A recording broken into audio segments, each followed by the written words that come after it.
See? Oh, I think it started now. It is. Oh, okay. Oh, sorry. No, I was saying going on air and it was taking time. I wasn't sure if we were on. Yeah, okay. No, sorry. Sorry, I made that awkward. Sorry, everyone. I made things awkward. This is Nicole. I know. I haven't seen you guys in a while. I was around last time, but it was my voice. So, and I'm here today. So we're both on screen. Yay! Has it been like 3 weeks now? I know. It's been crazy. It's the weather and it's snowing like crazy again today. So yeah, winter. Yeah, like what was it? Winter Storm Neptune. Supposedly it was this Sunday. Oh, really? That's the one that missed us. But, like, I didn't realize it had a name. Yeah, because it walloped Boston and like everyone else. Well, that explains why this storm is called Octavia, because they go by alphabetical. They go by alphabetical order, and they take turns with it being a guy's name and a girl's name, I think. Oh, because Juno, I guess, technically would have been a girl's name. Right. Well, and I mean, nowadays, like, whatever, but I think that's, like, how it was set up. It's Octavia because Juno, Neptune, those are Roman gods. Oh, I don't know. Who's Octavia? Get on the internet. Because I know Octavius was like a Roman dude, maybe. Maybe. Sounds like someone who was probably Roman and a dude. Oh my god. So I want to let people know. Make it a girl. Maybe I like to really fixate on this now. I don't know. Yeah, it's something like that. I just want people to know I have something in my eye which makes me keep my eye watering. So I'm not crying at Cassie. She didn't make me cry before we went on air. It's just my one eye. I'm fine otherwise. Speaking of Juno, you know there's a part in the movie where she's like, your girlfriend's making the stink eye at me. And he's like, no, her face is just like that. My face is just like that. Oh my god. So please excuse my eye as it proceeds to water for this entire episode, but I'm not crying because I'm sad. I'm very happy to be here. So happy. So what are we talking about today, Cassie? According to our thingy, it says all about email. So we are going to talk all about email. Well, because, you know, we got an actual question this week, which always makes me happy, from our friend Ashley, who asked about... not my dad this time. Not Cassie's dad, although Cassie's dad, please feel free to keep sending questions. But if you're watching. But Ashley was wondering about preventing email issues. So she's been trying to send an email to somebody, or someone's been trying to send an email to her, but emails are not getting through. So kind of how to figure out general email issues. And then we've had some people, I think it was actually you, that was like, I'm not convinced I'm getting all of my emails. Right. So there's a couple of things that if you don't think people are getting your emails, or vice versa, that you can check. Because there's a few places it can go wrong, really. It's true. So like one of them is your respective internet service providers. So we have an internet service provider here that handles our internet, and then the person you're sending to has an internet service provider that handles their internet. So we had a client who was an accountant, and what was funny is he had a client, and the client was able to email him stuff, but he was not able to email her stuff. So it wasn't a problem with the actual email address, since he was able to receive email. He just wasn't able to send it to her. And so what we ended up doing is contacting the internet service provider of his client and giving the IP address for the server. And we saw that the internet service provider looked and said, "Oh, we had a block on your server. Sorry." And then it was fine. It was literally a non-issue. They just added us to the whitelist, and it was fine. So occasionally something like that's going to happen. Like that was really weird and specific. But the reason we were able to solve it quickly is because it was weird and specific. Yeah, when you have like the broad. Yeah, exactly. So step one is to check the internet service provider thing. So one thing to try, for example, is let's say, okay, so we use Time Warner because that's what we got. And let's say, Cassie, you have Fairpoint, and I'm emailing you. And I see that my email is going to Cassie. I'm going to find someone else who uses Fairpoint and try to email them too.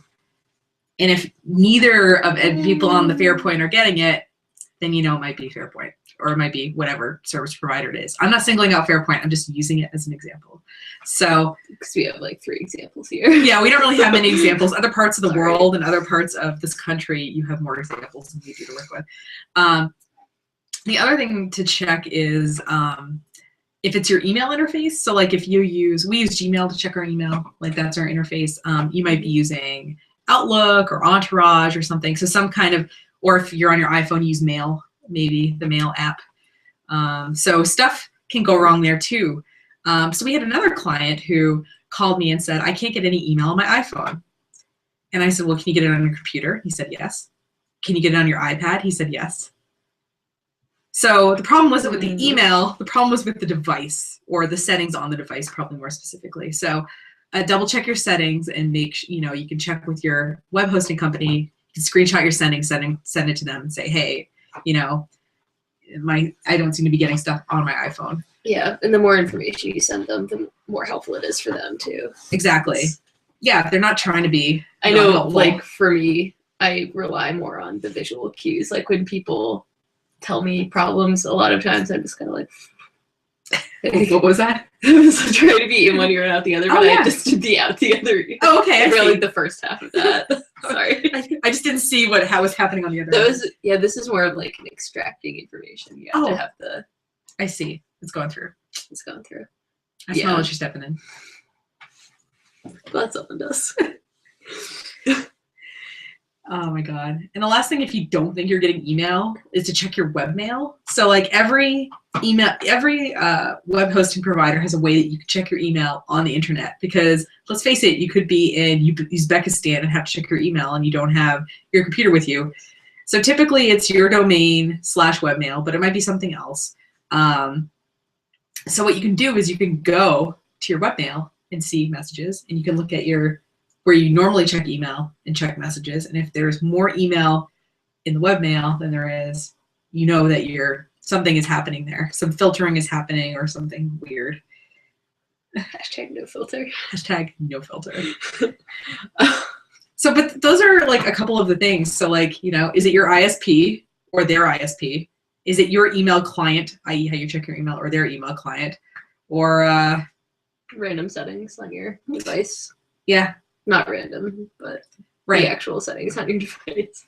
Right, because using random as a your computer or your phone is not clairvoyant. It doesn't know how to check your email until you tell it to. Technically. So yeah. So that is how I figure out when there's a problem with the email.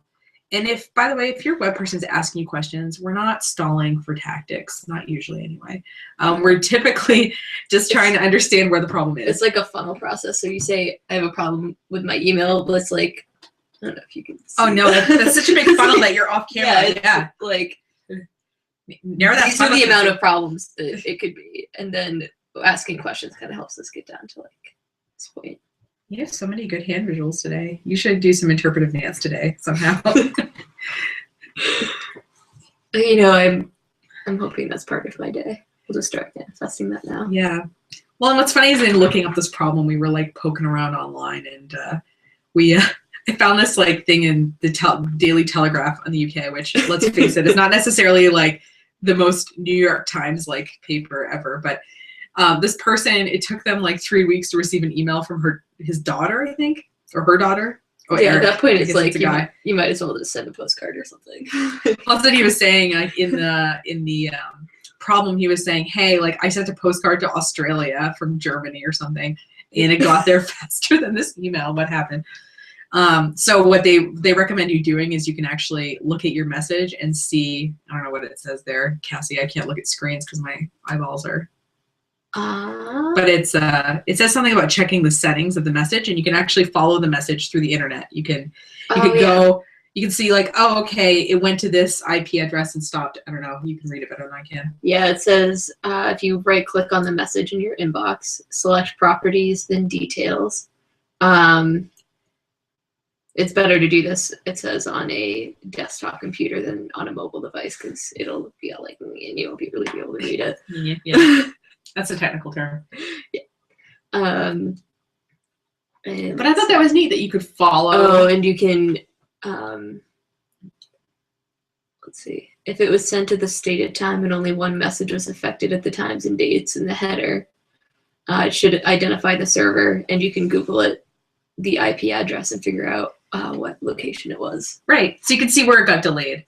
Because it's not like if I'm emailing Cassie. It's like tracking a FedEx package. Totally. And that's the thing is like all these internet stuff has tracking information. So it's not like when I email Cassie from that desk over there and coming to this desk here, it's not like it like goes 3 feet. It goes like to a server, you know, it goes a bunch of places. It probably goes around the world 6 times before it comes back here.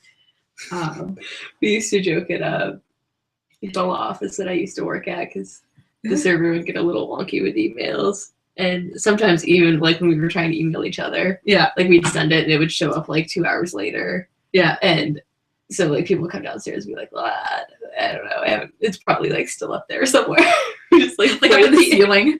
Like just in the air. Like it'll get to me eventually. Yeah, it'll like fly down and like go onto my computer. So yeah, that was like a year ago that was my understanding of how the internet, how email worked. I would say the learning curve is Philip. I'm sorry. Sorry, it's been steep. I mean, I thought the emails floated in the air. Like, come on. They kind of do. They kind of do. They go through lines and like things. We should all be walking around wearing face masks. Like, sorry, I nailed your email. like that email just hit me right in the face. Like, sorry. Yeah. So I thought that was interesting that this email took 3 weeks because these things happen. Yeah, it got stuck to someone's face for. Oh my god! And what do we have in the notes that says Cassie's email hack? What was this? Oh, that was the Bates thing. Oh yes. So I forgot about that. My junior year at Bates, we accidentally discovered, I think it was someone on the swim team, and it's since been rectified, but it was like just a really interesting. They were working on some sort of group project, I think, and they accidentally went to the when you start an email and it automatically says from and your email address and it's just there. Yeah. Who else is it from? Right, no one. But we found out that you could change it so that it would say it was from someone else's email address and it would totally work. So you'd send it to like, if I wanted to send a Colin email, but change it so like it looked like it was coming from like Derek, and I could like totally do that. And it wasn't super fun because like you would have to CC yourself on the email if you wanted to like see the back and forth, and that was usually the giveaway because we did this for a couple weeks before anyone noticed, and you could tell that it was a fake email if like someone random was CC'd on it. You'd be like, oh, friggin'. Oh, so it took people 2 weeks to notice the carbon copy on the email. Oh, interesting. No, it took like before the actual Bates tech people figured out how that like we were doing this. I was wondering if the people you were pranking sort of figured it out with. No, that's how they knew like immediately. Okay. So if you wanted to be like really sneaky about it, you would just have to let it go into the universe and not really know how it turned out. So I think that's kind of hilarious. It was pretty fun we would just be like, I think you're cute. Stuff like that. We didn't really use it for evil. We were just like, I think you're cute. Like trying to figure out how you type that sound. Oh my god. Yeah, that's kind of hilarious. I love how you used it for really harmless stuff. You could have like been a professor or something. Yeah, I know. We could have made it. Oh, that like never even crossed my mind. That's how like within bounds I was. Oh, it's fine. I'm a rule follower too, but I thought that it was interesting because I pointed out to Cassie. I said, Cassie, you're a hacker, and she's like, what do you mean? And I learned the definitions for hacking, which I think is really cool. Is that you find a way to use something that the original person who created it didn't intend for you to do. So in this case, the email system was not intended to have emails pretend that it was from someone else, but Cassie made it happen. So you were a hacker before you even when you thought emails floated in the air. To be fair, though, I was not the one that discovered this. I just it's okay. Use it to my advantage. Nothing wrong with that. Plenty of hackers use other hackers' intelligence that has come before them. So yeah, it was like a 2-week spread that we had, and then suddenly we can do it anymore. We're like, they figured it out. Right. Yeah. I'm guessing because it's a small college, and we were all like really thrilled with this discovery, so we couldn't keep our mouth shut. So okay. I'm sure it got back somehow into the hands of someone who was more within the bounds than I was, and was like, I should probably report this. Yeah, see, the one thing in college that we figured out how to do is how to cheat on the online chemistry tests. So before you would have a lab, they would want you to read through the procedure, and to make sure you read through it, they would give you a little 10-question quiz that was online, and you'd just take it, and then you'd be done. Oh, interesting. But what you could do is you could look at the HTML and you could say, like, question 1, if, A A equals false, B equals, you know, you can see the code and like C equals true. So what you could do is you could look at the code and then you could look for the equals true part for all the answers. And so I just felt bad because the lab guy was like, everyone kept getting hundreds on all the quizzes. So I told him because I felt bad. I did it for 2 weeks and then I felt really bad. So I told him that people were using the code to. That was me. Sorry, I spoiled it for everybody. Bates College, class of 2003. They would have found it anyway, though, because these things happen. Yeah. 2 weeks is usually like, you maybe would have had another week of that before to figure it out, probably. That seems to be the lifespan for college. Also, I just want to remind people who've just tuned in that I have some weird thing in my eye, and that's why I'm crying. I'm not sad about email. There, I said it. For the most part. For the most part.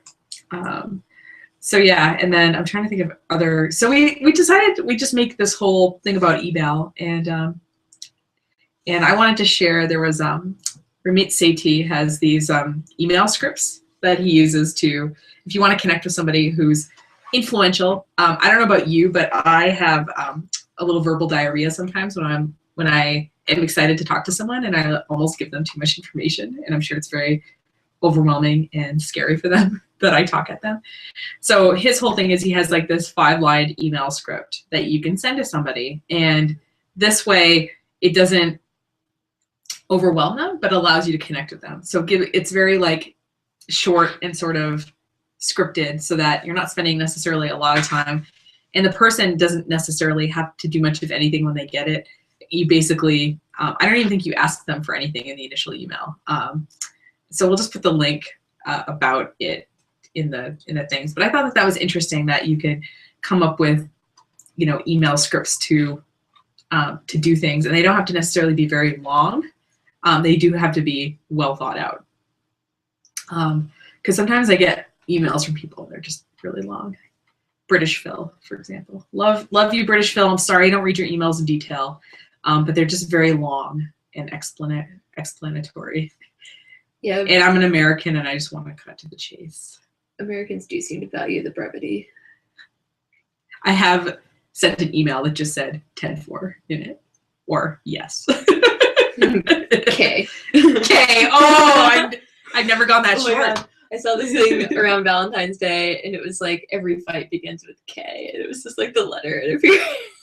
That's good. That's way better than every kiss begins with K. That's good. Yeah, like spare me. And the other like email tip, I guess, that I just thought of and didn't put in our notes was there's this service called EnrollMe, and it's hilarious because what it does is it takes all your marketing emails and it like puts them together in a roll. It rolls them up. And the other day, and the only reason I'm thinking about this is because I was looking at my phone and it said EnrollMe is holding your 892 email subscriptions. Now, I like went through like about 2 or 3 years ago, I wrote a blog post about this, about unsubscribing from 250-ish email lists, maybe 300. I spent a long time going through and unsubscribing. So the fact that I'm now on 800 lists is a little frightening. But I thought it's a really neat idea to be able to take your marketing stuff and put it together. And then you can look and say, oh, am I subscribed to that? I didn't know I was subscribed to that. We'll click unsubscribe now. So I think they do have a free kind of like you can roll your stuff in and then you can see it on a computer screen and sort of unenroll. But I think if you were going to do a whole like unenroll from 892 in one click, I think that's when you have to pay. But it will show you what you're enrolled with on that list for free. So I thought that was a neat way to, rather than waiting for that junk email to come in and clicking unsubscribe, a way to kind of, if you had an hour or something today and wanted to free yourself from some of the email crap you've been getting, you can just go on there and see what list you're signed up for. I kind of want to see all 892 because I just saw that go by the other day and I was like, wow, that's nuts. Are you wondering how many you're subscribed to? I just saw you look down at your phone sort of. Yeah, that was a random like LinkedIn notification. Speaking of email. So I have like 3 different emails. You have a third email? Yeah. It's the Hotmail one. That's my Facebook one. The MSN.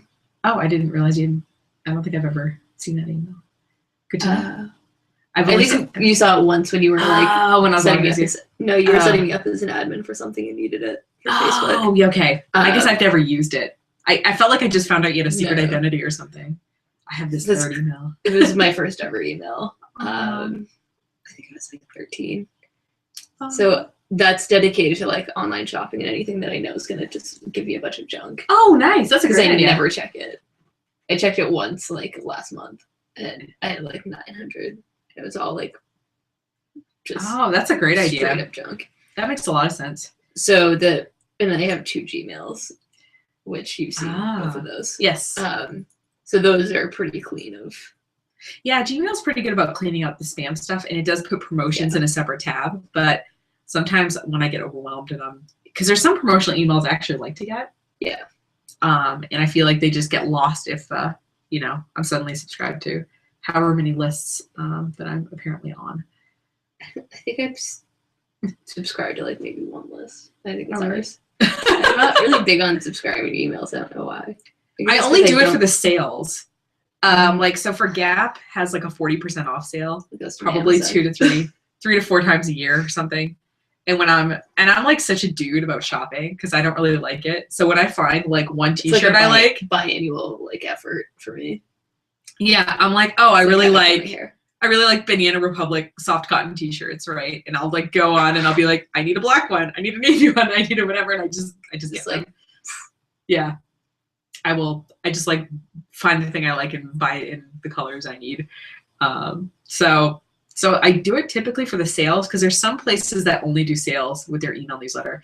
I also do it for travel stuff, budget travel and stuff. Sometimes they have specific travel-y things. And then there's Groupon. So if I'm going to go somewhere, like if I'm going to go to New York City or something, I'll subscribe to the Groupon like 3 weeks beforehand, and I'll see like stuff that's local that's like, oh, can I get like a $15 Brazilian back whacking massage or something, something weird and something I wouldn't normally do, but I'm on vacation, so why not?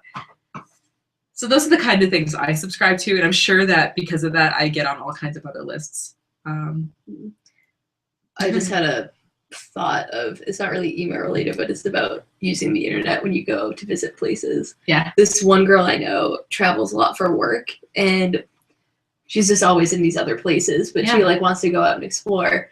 So she's on, I think it's Match, but it's only so that like she can date like people that are in that area when she knows she's going to be in that area and like have them kind of take her around. Yeah. So like I was like, that's actually like really dating, smart. Like just like dating sightseeing. Yeah, she's like, that's funny. Well, she said like they just take you to places that you would never go if you weren't a local. I thought that was pretty cool. That is pretty cool. That makes sense. There was this thing for a while called HipHost, and you could like offer to be like a local tour guide, like in your city or whatever. I know I signed up for it, but then nobody around here is doing it. So I was like, I want to be a hip host. I want to be hip. But yeah, I'm not sure how super popular it is now, but I've never heard of it. Yeah. I'd like to resurrect it. Yeah. Like you can be like, oh, because I like biking, but like nobody, like Derek doesn't bike, and all my friends that bike are like 2 or 3 hours away. So I don't like, I don't have anyone really local. The people who bike locally are like the crazy people who meet on Monday night, and they're like, yeah, we're gonna do 25 miles at 5 p.m. And I'm like, I'm just not as fast as they are. I just like it, I'm not big into like groups of bikes scare me. Like I'm also just like a lone wolf. Like when it comes to like anything. I went one time with them, and I could tell that they were annoyed that I was there because I was so slow. Because they would stop periodically and make sure I wasn't dead, But I'm sure they've been waiting there for a while. So after that, I was like, well, geez, I need to start like a slower bike group or something. But I feel like a tourist would be relatively happy to go on a 10-ish mile ride with me, and I could show them around places. But yeah, so that's why I thought I would do it. I was like, I could do a bike thing, or I've always wanted to do a coffee crawl through Bar Harbor too. Like get a group together and go through and have like samples of coffee at all the coffee places. I know. See, I have ideas, people. So many ideas. But anyway, yeah, so you can subscribe via email to these things. And yeah, so I'm on these lists randomly because I sign up to be a HipHost and, you know, whatever. And I want to get cheap things from discount stores sometimes. Who doesn't? And I do like getting the travel emails because they're a little aspirational, you know. I like to see the beach. And I'm like, all right, travel. I should do that more often. I have Hostel World, which goes to my MSN. Nice. It makes me all like, oh, everyone used to hostel hop Um, when I was in Europe. Oh, you'll hostel hop again. Don't you worry. Yeah. So email's still good for some things. Like I said, a lot of people think that it's just something that like old people do or whatever, but there's a reason that every website you go to wants your email address. Because everyone's got one of those. It's true. Well, maybe not my 85-year-old grandmother, but most other people do. She's an internet holdout. I kind of admire it. I had to tell her I was a writer. I think she thinks I'm a slacker writer because I've never written a book. When's your next signing goal? But it was just like the closest thing I could think of to tell her what we did without having to invoke the internet. But sometimes my aunt prints off stuff and gives it to her, like blog posts and stuff, which is kind of cool. So see, even people who don't have email are getting email. Like my grandmother via my aunt. I'm glad to represent. So yeah, I feel like we had one more thing in there. I can't remember what it was. The vibe thing. Oh yeah, I wanted to talk a little. What's that? I think it's something different. Yeah. The other thing that I did when the other little email trick I used especially when I first got to this area, and I didn't know anybody, was there's little, so like with Gmail, there's something called Smarter. It's an app. It doesn't have an E in it because it's a cool internet company and vowels are overrated. But you can install this app with your Gmail, and then when you're looking at an email from somebody, it'll pull up in the sidebar, it'll pull up their name and if they have any social media profiles and stuff. And so when I joined Rotary, because I did that a few years ago, and there was like 60 members, and it was mostly people I don't really interact with. So when I typed for Sally Boggs, it would pull up Sally Boggs, and I'd see like her LinkedIn profile, and I'd see like, you know, a picture of her and stuff like that. So I was able to memorize everyone's names at the Rotary meetings really quickly. Ooh. So yeah, so that's something. These days it's nice. I mean, I'm sure there's other things besides Smarter now, but there's these things that will work with your email that'll pull in information about the person whose email address you type in. So if that person is signed up for any kind of social media, maybe you can see their last 5 tweets or something like that. And then it also kind of helped me so that when I ran into people, I was able to see that I could be like, oh, hey Shannon, like I saw you were looking for, massage therapist, did you end up finding one that you liked or something? I mean, honestly, if you're putting it out on the internet, like it's probably not it's probably not something that I shouldn't know about. Yeah, I would agree with that. Yeah. So if someone was willing to tweet about it, I felt like they could probably open to comments about it. So yeah, I'm not sure why I bookmarked this particular link, but SAS. Oh, we heard about SAS, didn't we, at the WordCamp? I think that was the grunting one that yes. I was totally, so it was like grunting your way to success, and I thought it meant like perseverance or something like that. Yeah, and it was totally just this really technical program, and I was sitting there like, oh my god, I am the world's biggest idiot. Yeah, I think the SAS is like it's a different kind of style sheet. And I tuned back in, and I was like, another word I completely. Yeah, but there's this. But I thought it was interesting that they're using this new technology to see, I think, when someone opens your email. Is that what it is? Oh, I can find, what is it? Find a person behind an unknown email address using Vibe. Okay. So that's interesting. Sometimes, let's face it, we all get carbon copied on like a really big email with like 20 other people. And you recognize 18 of them. And there's always those 2 people you're like, whose email address is this? So this is a Vibe thing. We can put this in the thing too, and you can look up someone's email address, or you can look up an email address. It's kind of like a reverse phone number lookup. Remember when, like, if you get a weird phone call and you put in the phone number into the internet, and it'll tell you who owns that phone number. It's the same thing, but for email, which is kind of cool. You've never done that? You've never gotten a weird phone call? Who the heck is that? No, because when we used to prank call each cell other, we phones. used to do *69. Yes. So Yeah. Your skills are higher than some of the people who, or the people who've called you have higher skills than the people who've called me, I guess. But yeah, I've had to look up people before just to be like, oh, who's this person who's called me 4 times and not left a message? oh yeah, that's kind of handy. Oh, that's so and so. Okay, well, if they don't want to leave a message, that's kind of up to them. But all right, well, I don't know. Do you have anything else to say about email stuff? So those are some kind of fun email things, I guess, that we know about. Thanks, Ashley, for the inspiration for the episode. yeah, And seriously, always great to have a topic. yes, and if you have a topic that you want us to talk about or things that you think we should mention on an episode, please leave a comment on this video wherever you see it. Yes, It'll be a few places on the internet, so there is that. Yeah, we won't make it super hard to find. No. All right, and we'll see you next week. Bye.